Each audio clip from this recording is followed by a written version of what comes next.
नमस्कार दोस्तों, गुरुकुल में आपका स्वागत है। हम आशा करते हैं आप लोग बेहतर होंगे और बेहतरीन काम कर रहे होंगे। जैसा कि हम लोग जानते हैं कि इस समय हम लोगों की एक सीरीज चल रही है, junior assistant previous year papers. तो उसमें हम लोगों ने कल देखा था 2015 का क्वेश्चन पेपर, और अब हम लोग देखने जा रहे हैं 2016 का, जो कि हुआ था 24/4/2016 को। तो इसका पहला क्वेश्चन है हिंदी से। हिंदी भाषा की कितनी विख्यात बोलियां हैं? इसका ऑप्शन ए है 4, ऑप्शन बी है 10, ऑप्शन सी है 8, ऑप्शन डी है 5। इसका सही आंसर है ऑप्शन सी 8। दूसरा क्वेश्चन है हिंदी भाषा का प्रथम प्रमाणिक ग्रंथ कौन सा है? Option A Satsai, option B Ramlala Nahchhu, option C Prithviraj Raso, option D Alha Udal. इसका सही आंसर है ऑप्शन सी पृथ्वीराज रासो। हिंदी भाषा का प्रमाणिक ग्रंथ है पृथ्वीराज रासो, जो कि चंद्र बरदाई द्वारा लिखित है। इस महाकाव्य में क्या दिया गया है? पृथ्वीराज चौहान के जीवन परिचय के बारे में दिया गया है।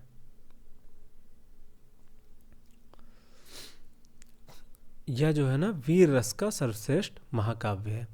अगला क्वेश्चन हम देखते हैं, निम्नलिखित में से कौन सा हिंदी साहित्य का काल विभाजन नहीं है?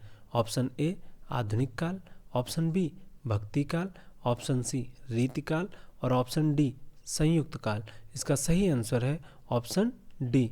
यह जो है ये साहित्य का काल विभाजन नहीं है। हिंदी साहित्य का संयुक्त काल में विभाजन नहीं किया गया है।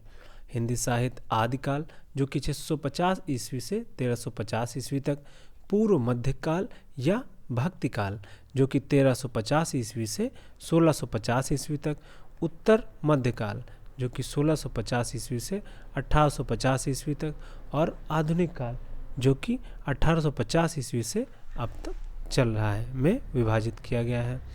अगला क्वेश्चन है, क्रियापरक व्याकरणिक कोड चिन्हित कीजिए।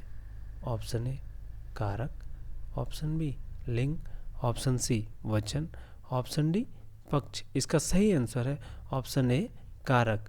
क्रियापरक व्याकरणिक कोड कारक है। व्याकरण की वह कोड जिसमें क्रिया निहित होती है कारक कहलाती है। कारक का शाब्दिक अर्थ है करने वाला, अर्थात क्रिया को पूरी तरह करने में किसी न किसी भूमिका को निभाने वाला। संज्ञा या सर्वनाम के जिस रूप से उनका संबंध क्रिया से पता चले उसे कारक कहते हैं। हिंदी में इनकी संख्या 8 होती है। लिंग से स्त्री या पुरुष जात तथा वचन से एक या अनेक होने का पता चलता है। लेकिन आयोग ने इसका आंसर क्या माना था? डी अर्थात पक्ष माना था। अगला क्वेश्चन है, चूड़ी अच्छी थी में थी कौन सी क्रिया है?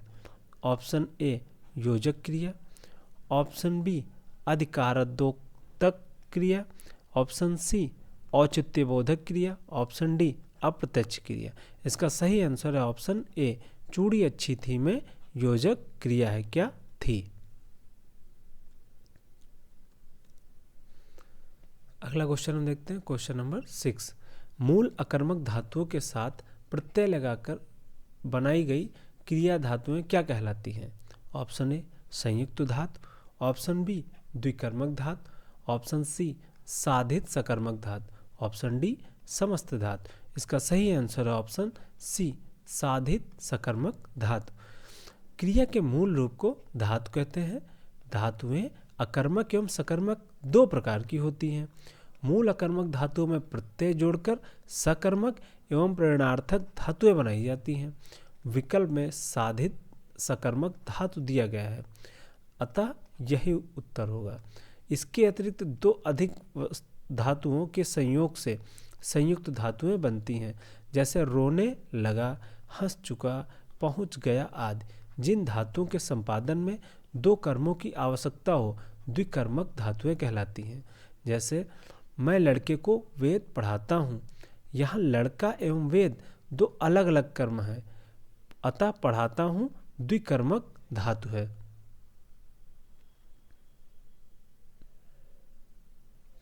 अगला क्वेश्चन है, सारंग ले सारंग चल कई सारंग की ओट, सारंग झीनो पाई के सारंग कई गई चोट। उक्त पद्य में कौन सा अलंकार विद्यमान है? ऑप्शन ए उत्प्रेक्षा, ऑप्शन बी श्लेष अलंकार, ऑप्शन सी यमक अलंकार, ऑप्शन डी रूपक अलंकार। इसका सही है आंसर ऑप्शन सी यमक अलंकार, क्योंकि हम यहाँ पे देख रहे हैं ना सारंग एक से अधिक बार आया है और इसका हर जगह अलग अलग अर्थ है। जैसे पहले सारंग का अर्थ अलग अलग है। अगला क्वेश्चन है जुगुप्सा का स्थायी भाव किस रस से संबंधित है? जुगुप्सा का स्थायी भाव किस रस से संबंधित है? ऑप्शन ए करुण रस, ऑप्शन बी रौद्र रस, ऑप्शन सी बीभत्स रस, ऑप्शन डी अद्भुत रस। इसका सही आंसर है ऑप्शन सी बीभत्स रस। जुगुप्सा विभत्स रस का स्थायी भाव है जब किसी दृश्य को देखकर या याद कर मन में जुगुप्सा या घृणा की परिपक्वता पाई जाए तो वहाँ पे विभत्स रस होता है। जैसे सिर पर बैठो काग आंख दो खात निकारत, खींचत जीभ स्यार अतः आनंद उर्धारत, गीध जांधिको खेद खेद के मांस उपारत, स्वान आंगुरिन काटिक काटिक खात विदारत। करुण रस का स्थायी भाव शोक होता है, रौद्र रस का स्थायी भाव क्रोध होता है और अद्भुत का स्थायी भाव विस्मय होता है। ठीक है, अगला क्वेश्चन हम देखते हैं। निम्नलिखित में कौन सा छंद प्रकार नहीं है?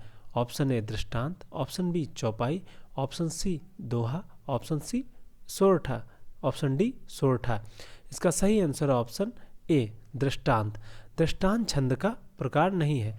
चौपाई, दोहा, सोरठा, उल्लाला, कुंडलिया, छप्पय, अहीर, रोला, आल्हा, हर गीतिका, बरवे इत्यादि छंद के प्रकार हैं। बल्कि आयोग ने इसका आंसर क्या माना था? डी अर्थात सोरठा माना था। आयोग की क्या कहने, जो कह दे वही मानना पड़ता है। अगला क्वेश्चन है दीर्घ संधि, गुण संधि, वृद्धि संधि, यण संधि व अयात संधि संधि के किस मूल भेद के अंतर्गत सन्निहित है? ऑप्शन ए व्यंजन संधि, ऑप्शन बी स्वर संधि, ऑप्शन सी विसर्ग संधि, ऑप्शन डी उपयुक्त में से कोई नहीं। इसका सही आंसर है ऑप्शन बी स्वर संधि। दो वर्णों के मेल से जो परिवर्तन या विकार होता है वह क्या कहलाता है? संधि। और संधि के पहले वर्ण के आधार पर इसे 3 भागों में बांटा गया है, जैसे स्वर संधि, व्यंजन संधि तथा विसर्ग संधि। जब संधि के पहले शब्द का अंतिम वर्ण स्वर हो तो इस प्रकार की संधि को स्वर संधि कहा जाता है। स्वर संधि 5 प्रकार की होती है: दीर्घ संधि, गुण संधि, वृद्धि संधि, यण संधि तथा अयात संधि। ये क्या है? ये सब 5 स्वर संधि के भेद हैं। अब क्वेश्चन नंबर 11 और 12, इसमें हमको क्या देखना है? समास देखना है। पथ भ्रष्ट दिया गया है, इसका ऑप्शन ए है अव्ययी भाव, ऑप्शन बी द्वंद्व, ऑप्शन सी तत्पुरुष, ऑप्शन डी कर्मधारय। इसका सही आंसर है ऑप्शन सी तत्पुरुष समास। जिस समास में उत्तर पद प्रधान हो तथा दोनों पदों के मध्य कारक चिन्ह का लोप हो वहाँ पर तत्पुरुष समास होता है। जैसे नामों के आधार पर तत्पुरुष समास को 6 प्रमुख भागों में बांटा गया है। पथ भ्रष्ट अर्थात पद से भ्रष्ट, यहाँ अपादान कारक है, अतः यहाँ पर अपादान तत्पुरुष है, यह पंचमी तत्पुरुष समास होगा। अगला क्वेश्चन है अष्टाध्यायी। ऑप्शन ए बहुव्रीहि, ऑप्शन बी द्विगु, ऑप्शन सी कर्मधारय, ऑप्शन डी तत्पुरुष। इसका सही आंसर है ऑप्शन बी द्विग। जिस समस्त पद में पूर्व पद संख्यावाचक विशेषण हो तथा जिसके समस्त पद से समूह का बोध हो उसे द्विग समास कहते हैं। जैसे अष्टाध्यायी 8 अध्यायों का समाहार। इसी प्रकार अन्य कौन कौन से हैं? चौपाया, पंचवटी, पसेरी, त्रिगुण द्विग समास के उदाहरण हैं। सुमित्रानंदन पंत को किस कृति पर ज्ञानपीठ पुरस्कार मिला?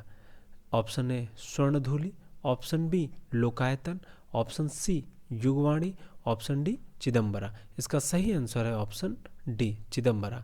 सुमित्रा नंदन पंत को इनकी श्रेष्ठ कविता संग्रह चिदम्बरा के लिए वर्ष 1961 में ज्ञानपीठ पुरस्कार से सम्मानित किया गया था। यह कविता संग्रह सुमित्रा नंदन पंत की काव्य चेतना के द्वितीय उत्थान की परिचायिका है। इसमें युगवाणी से लेकर अतिमा तक रचनाओं का संग्रह है।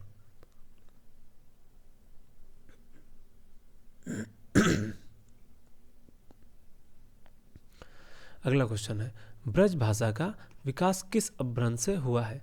Option A Shauraseni, option B Paishachi, option C Magadhi, option D है अर्धमागधी। इसका सही आंसर है सौरसैनी। आधुनिक भारतीय आर्य भाषाओं पश्चिमी हिंदी, राजस्थानी तथा गुजराती उपभाषाओं की बोलियां जैसे ब्रज भाषा, बुंदेली, कन्नौजी, खड़ी बोली, जयपुरी, मेवाती, मालवी इत्यादि का विकास सौरसैनी अपभ्रंश से हुआ है। पूर्वी हिंदी की बोलियों अवधी, बघेली, छत्तीसगढ़ी का विकास अर्धमागधी अपभ्रंश से हुआ है।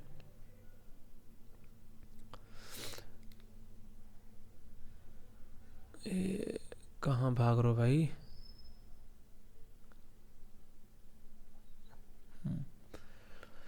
अब क्वेश्चन नंबर 15 से 19 निम्नलिखित अवतरण पर आधारित 5 प्रश्न दिए गए हैं। अवतरण को ध्यान से पढ़िए तथा प्रत्येक प्रश्न के उत्तर के लिए दिए गए 4 विकल्पों में से उचित विकल्प का चयन कीजिए तथा निर्देशानुसार चिन्ह लगाइए।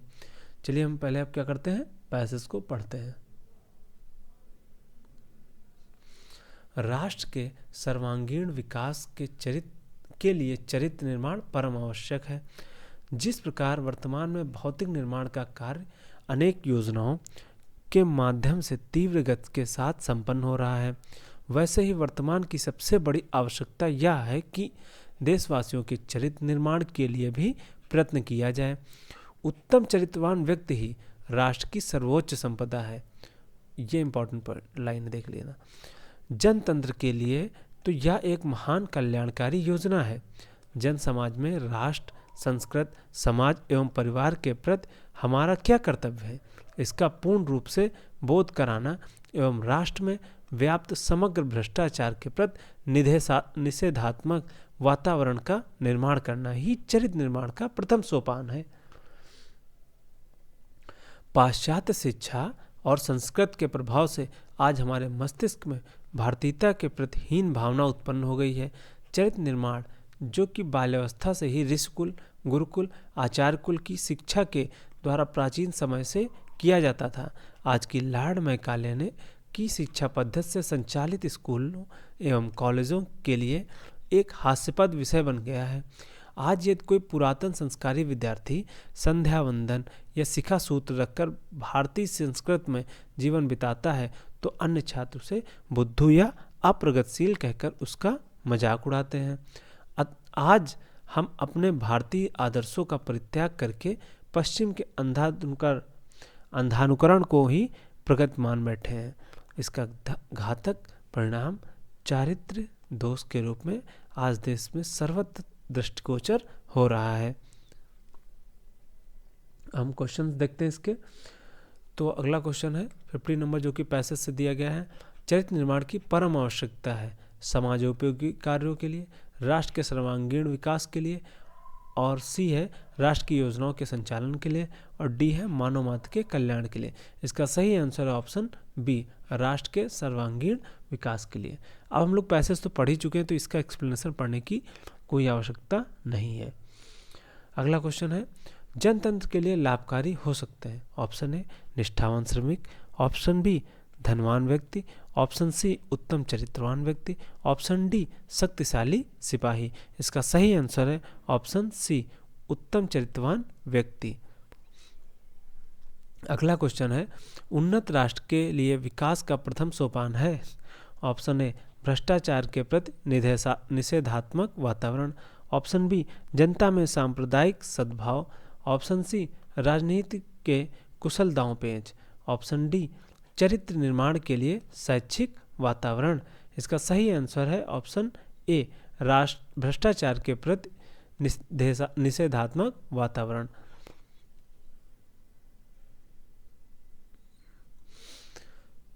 अगला क्वेश्चन है, अप्रगतिशील रूप में मजाक उड़ाया जाता है जो, इसका ऑप्शन ए है पाश्चात्य संस्कृत को हृदय से अपनाता है, ये गलत है। सत्संग में अधिक समय नहीं बिताता है, धार्मिक वातावरण में जीवन बिताता है, भारतीय संस्कृत में जीवन बिताता है। इन दोनों में देखो कन्फ्यूजन हो सकता था, बट हमने वहाँ पे पैसेज में पढ़ा था भारतीय संस्कृत में जीवन। इसका सही आंसर है ऑप्शन डी।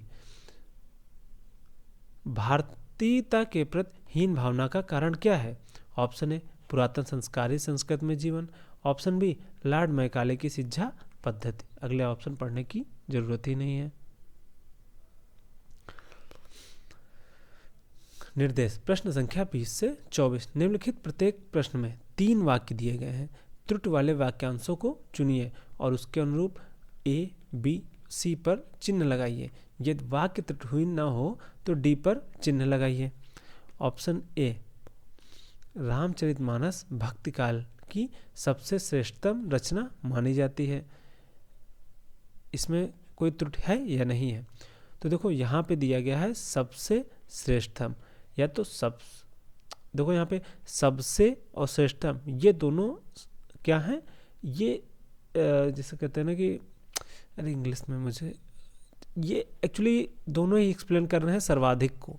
श्रेष्ठतम मतलब सबसे ज़्यादा, और सबसे भी सबसे ज़्यादा होता है, तो इसलिए ऑप्शन बी सही है, क्योंकि इसी में गलती हुई। या तो सबसे आप लिखिए या तो श्रेष्ठतम लिखिए। एक्सप्लेनेशन देखते हैं इसका। रामचरितमानस भक्ति काल की श्रेष्ठतम रचना मानी जाती है, या रामचरितमानस भक्ति काल की सबसे श्रेष्ठ रचना है। वाक्य शुद्ध है। शब्द श्रेष्ठतम में शब्द सबसे समाहित है, अतः दोनों का प्रयोग एक साथ करना अनुचित है।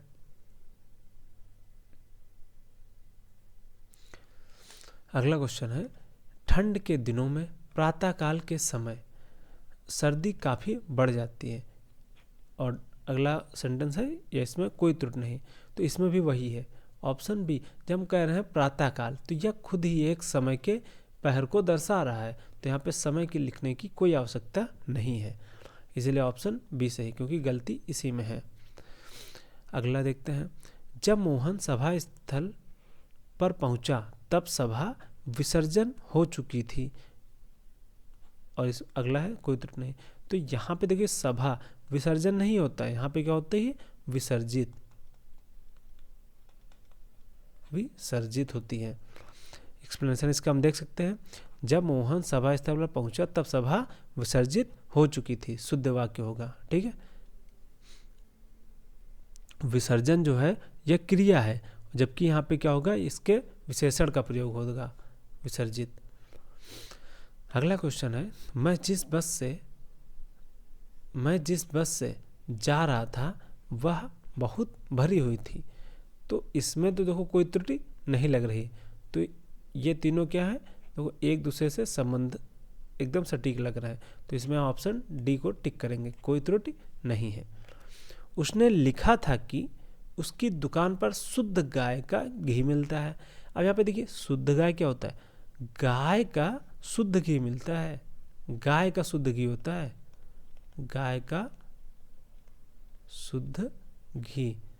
यहाँ पे शुद्ध गाय लिखा, तो इसी में क्या है? त्रुटि है, ऑप्शन बी।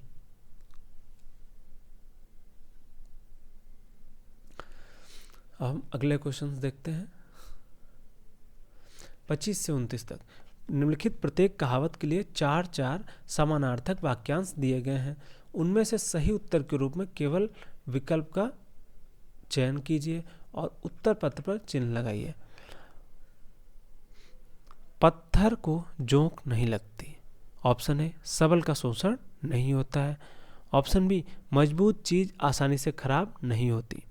ऑप्शन सी, दो धूर्तों में प्रायः टकराव नहीं होता है। ऑप्शन डी, हठी पर कोई प्रभाव नहीं पड़ता है। इसका सही आंसर है ऑप्शन डी, हठी पर कोई प्रभाव नहीं पड़ता है।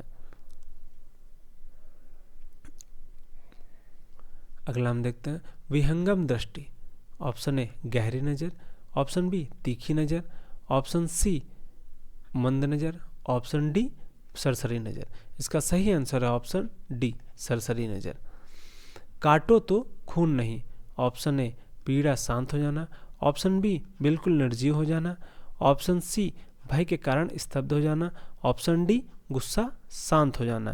देखो पीड़ा शांत हो जाना ये भी गलत है, गुस्सा ये भी शांत। अब बिल्कुल निर्जीव हो जाना कैसे होता है? भय के कारण स्तब्ध हो जाना। ऑप्शन सी इसका सही आंसर है।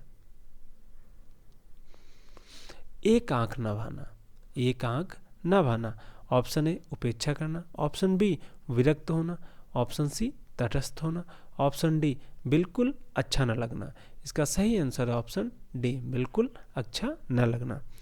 अगला क्वेश्चन है उंगली उठाना। ऑप्शन ए क्षमा मांगना, ऑप्शन बी अपना महत्व व्यक्त करना, ऑप्शन सी दोष की ओर संकेत करना, ऑप्शन डी अस्वीकार करना। इसका सही है आंसर है ऑप्शन सी दोष की ओर संकेत करना।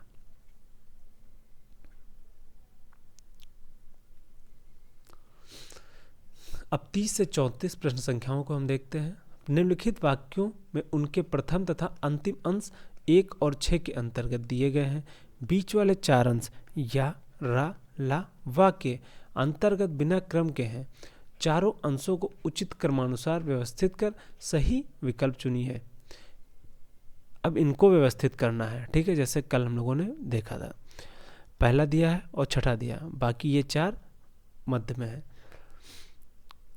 समय को परखने वाला और समय की रंग से धन ढाए, करोड़पति से भिखारी, उपेक्षा करने वाला हो जाता है।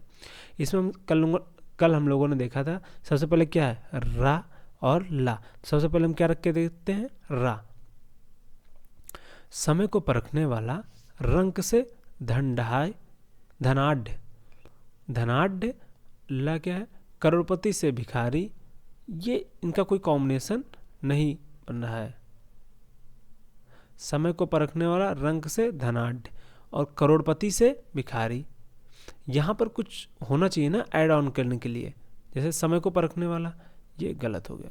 रा के बाद यह देखते हैं हम, समय को परखने वाला, रंग से धनाढ़ और समय की वाह उपेक्षा करने वाला, ला, करोड़पति से भिखारी हो जाता है। ऑप्शन सी ये एकदम सूट कर रहा है इसके साथ। ये ऑप्शन सी है। अगला क्वेश्चन है भारतीय गांवों के अभी भारत सरकार को सुधार के लिए और राज्य सरकारों को बहुत प्रयत्न करना होगा। अब हम इसमें देखते हैं, सबसे पहले अधिकतम क्या दिएगा? ला, ला और रा, रा। अब हम क्या करते हैं? ला रख के देखते हैं। सबसे पहले भारतीय गांवों के और राज्य सरकारों को, भारतीय गांवों के और राज्य सरकारों के, ये दोनों कॉम्बिनेशन बन रहे हैं क्योंकि यहाँ भी योजक है, ये के से शब्द जुड़ते हैं और से भी, तो ये दोनों क्या होते हैं? गलत हो गए। तो ये ए और डी गलत हो गए। अब बचा है सी और बी। यहाँ पे देखिए रा से शुरू, यहाँ पे भी रा से शुरू। देखते हैं भारतीय गांवों के सुधार के लिए, हाँ ये ठीक लग रहा है। सुधार के लिए अब या यहाँ भी है। सुधार के लिए अभी भारत सरकार को अब यहाँ पे वाह है, यहाँ पे ला है। भारत सरकार को और राज्य सरकारों को, उसके बाद वाह, बहुत प्रयत्न करना होगा। ये एकदम सूट कर रहा है इसके साथ। तो इसका सही आंसर है ऑप्शन बी। यहाँ पर भी आप देख सकते हैं भारतीय गांवों के सुधार के लिए अभी भारत सरकार और राज्य सरकारों को बहुत प्रयत्न करना होगा। अगला क्वेश्चन है समाचार पत्रों में या प्रकाशित विज्ञापनों, रा में है क्या? आवश्यक तथा उत्तमोत्तम, और अगला है पदार्थों से द्वारा लोग उपयोगी परिचित होते हैं। तो देखो यहाँ पे ऑप्शन तो चलो छोड़ो। समाचार पत्रों में प्रकाशित विज्ञापनों, समाचार पत्रों में प्रकाशित विज्ञापनों, ये इसके बाद ठीक बैठ रहा है। विज्ञापनों आवश्यक तथा उत्तमोत्तम पदार्थों से द्वारा लोग उपयोगी परिचित होते हैं। देखो विज्ञापन प्रकाशित विज्ञापन होगा तो उससे क्या होगा? प्रकाशित विज्ञापनों द्वारा लोग उपयोगी पदार्थों से आवश्यक, देखो समाचार पत्रों में प्रकाशित विज्ञापनों द्वारा पत्रों में आवश्यक तथा उत्तमोत्तम विज्ञापित प्रकाशित विज्ञापनों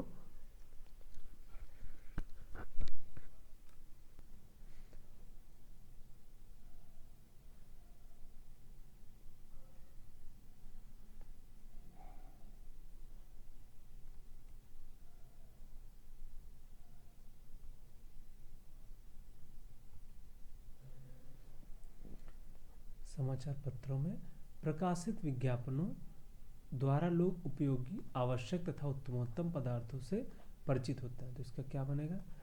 या, वा, रा और ला। ठीक है, अगला क्वेश्चन देखते हैं।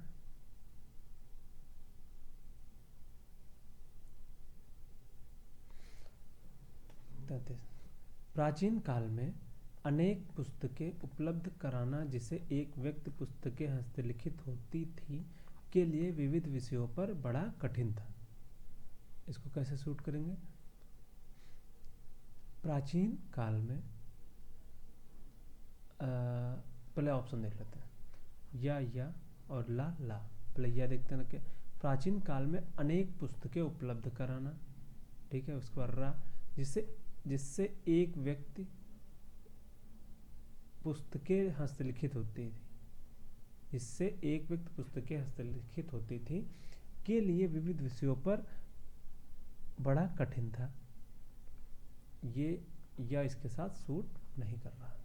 अब ला वाला हम देखते हैं। प्राचीन काल में पुस्तकें हस्तलिखित होती थी, एकदम सही बात है। उसका रा, जिससे एक व्यक्ति व के लिए विविध विषयों पर या अनेक पुस्तकें उपलब्ध कराना बड़ा कठिन था। ये एकदम सही सूट कर रहा है। ऑप्शन बी सही आंसर है।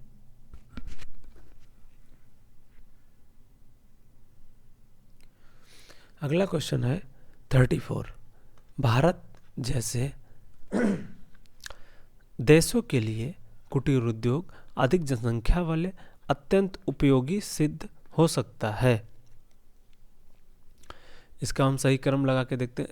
देखो ऑप्शन अगर हम देखते हैं कि पहले क्या, ऐसे हम लोगों को या, रा, ला, वा ये चारों रख के देखना पड़ेंगे। बट जैसे मान लो ऑप्शन में ला 2 बार आ गया, तो पहले हम ला को रख के देख लेते हैं। अगर ला सही हो रहा तो हमको पता है इन्हीं दोनों में से कोई सही है। अगर गलत हो रहा तो ये भी पता हो जाए कि इन दोनों में से ये दोनों नहीं हो रहे हैं, तो इन पे चेक करना है। तो ये एक तरह से एलिमिनेशन का भी काम करता है।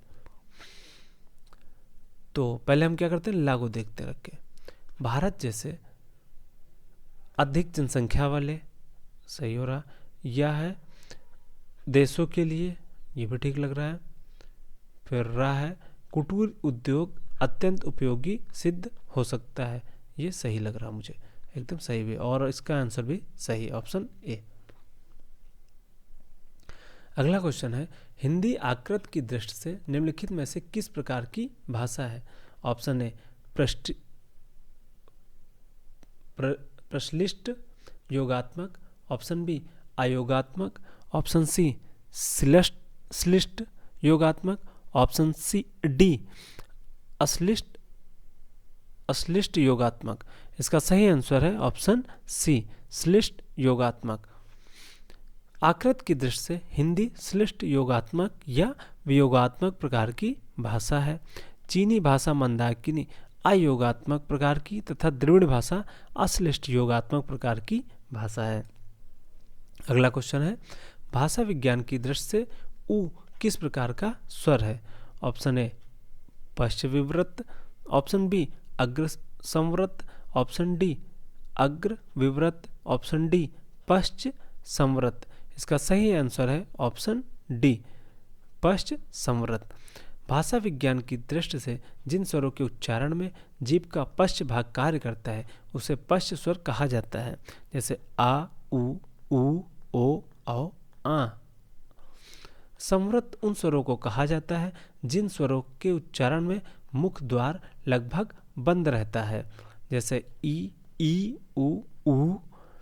इस प्रकार भाषा विज्ञान की दृष्टि से उ तथा उ पश्च संवृत हैं।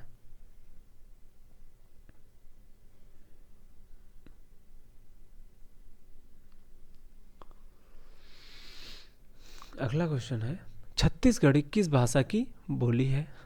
ऑप्शन ए पश्चिमी Hindi, option B Rajasthani, option C Bihari, option D पूर्वी हिंदी। इसका सही आंसर है ऑप्शन डी पूर्वी हिंदी।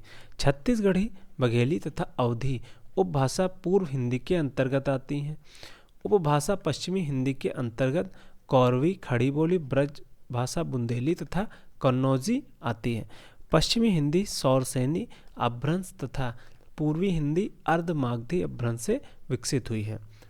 अगला क्वेश्चन है, कौन सा प्रत्यय हिंदी भाषा में बहुवचन के रूप में जाना जाता है?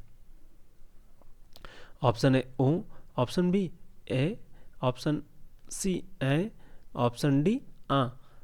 इसका सही आंसर ऑप्शन ए ओ। जैसे बालक होता है, इसको क्या कहते हैं? बालकों। ओ प्रत्यय हिंदी भाषा में बहुवचन के रूप में जाना जाता है।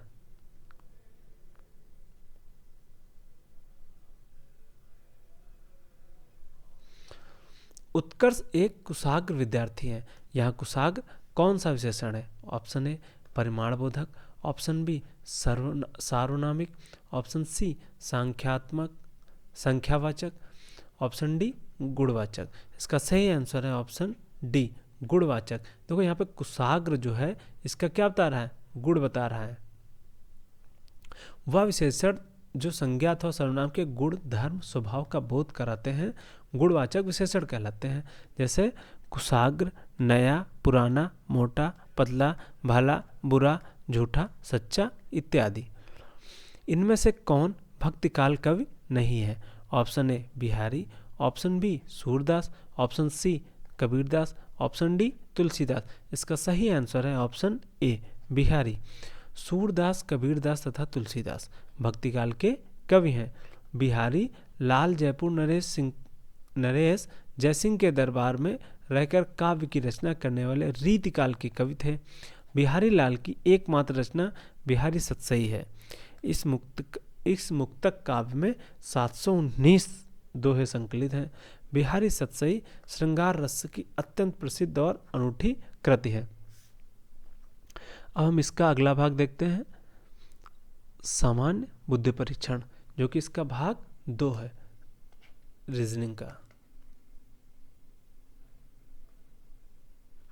रीजनिंग इसको हम लोग कल देखते हैं अगली वीडियो में। धन्यवाद।